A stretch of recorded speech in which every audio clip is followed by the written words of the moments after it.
ಇನ್ನು ಸಂಸದ ರಾಘವೇಂದ್ರಗೆ ಪ್ರಿಯಾಂಕರ್ಗೆ ತಿರುಗೇಟು ಕೊಟ್ಟಿದ್ದಾರೆ. ಬಿಹಾರ ಚುನಾವಣೆಗೆ ಸಚಿವರಿಂದ ವಸೂಲಿ ಆಗ್ತಾ ಇದೆ ಅಂತ ಹೇಳಿದರು. ಫಂಡಿಂಗ್ ಮಾಡ್ತಿದ್ದಾರೆ ರಾಜ್ಯ ಕಾಂಗ್ರೆಸ್ನವರು.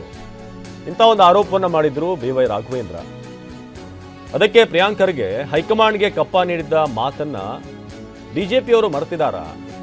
BSY ಹಾಗೆ ದಿವಂಗತ ಅನಂತಕುಮಾರ್ ಸಂಭಾಷಣೆ ಮರ್ತೋಗಿರ್ಬೇಕು. ಮರ್ತಿದ್ರೆ ನೋಡಿ, ಕ್ಲಿಪ್ ಇದೆ, ವಿಡಿಯೋ ಇದೆ, ಸ್ವಲ್ಪ ನೋಡ್ಕೊಳ್ಳಿ. ಅದರಲ್ಲಿ ನಿಮ್ಮ ಪೂಜ್ಯ ತಂದೆಯವರು ಅನಂತಕುಮಾರ್ ಅವರು ಏನು ಮಾತನಾಡ್ತಾ ಇದ್ರು ಅಂತ. ಅದಾದಮೇಲೆ ಕಾಮೆಂಟ್ ಮಾಡಿ ಕಾಂಗ್ರೆಸ್ ಬಗ್ಗೆ ಅಂತ ಪ್ರಿಯಾಂಕರ್ಗೆ ಟ್ವೀಟ್ ಕೂಡ ಮಾಡಿದ್ದಾರೆ. ಜೊತೆಗೆ ಆ ವಿಡಿಯೋನ ಕೂಡ ಅಲ್ಲಿ ಟ್ಯಾಗ್ ಮಾಡಿದ್ದಾರೆ. ಪ್ರಿಯಾಂಕರ್ಗೆ ಟ್ವೀಟ್, ಇಬ್ಬರ ಸಂಭಾಷಣೆಯ ವಿಡಿಯೋ ಟ್ಯಾಗ್ ಮಾಡಿ ಸಂಸದ BY ರಾಘವೇಂದ್ರ ಅವರಿಗೆ ಟ್ವೀಟ್ ಮೂಲಕವೇ ಕೌಂಟರ್ ಕೊಟ್ಟಿದ್ದಾರೆ ಪ್ರಿಯಾಂಕರ್ಗೆ.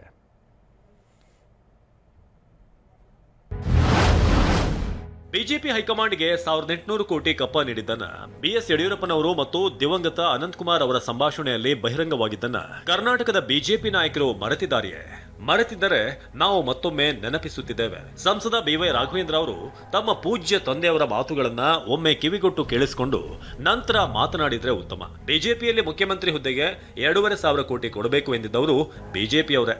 ಮಂತ್ರಿಗಿರಿಗೆ 60 ರಿಂದ 70 ಕೋಟಿ ಕೊಡಬೇಕು ಎಂದಿದ್ದವರು ಕೂಡ ಬಿಜೆಪಿಯವರೇ. ಬಿಜೆಪಿ ಹೈಕಮಾಂಡ್ ಹುದ್ದೆಗಳನ್ನ ಮಾರಾಟಕ್ಕಿಟ್ಟು ವ್ಯಾಪಾರ ಮಾಡಿತ್ತು ಅನ್ನೋದನ್ನ ಬಿಜೆಪಿಯವರೇ ಬಹಿರಂಗಪಡಿಸಿದ್ದರು. ಕರ್ನಾಟಕದ ಸಂಪನ್ಮೂಲವನ್ನ ಹೈಕಮಾಂಡ್ ಸಮರ್ಪಣಾ ಮಸ್ತು ಮಾಡಿದ ಕೀರ್ತಿ ಬಿಜೆಪಿಯದ್ದೇ ಹೊರತು ಕಾಂಗ್ರೆಸ್ಸಿನದ್ದಲ್ಲ.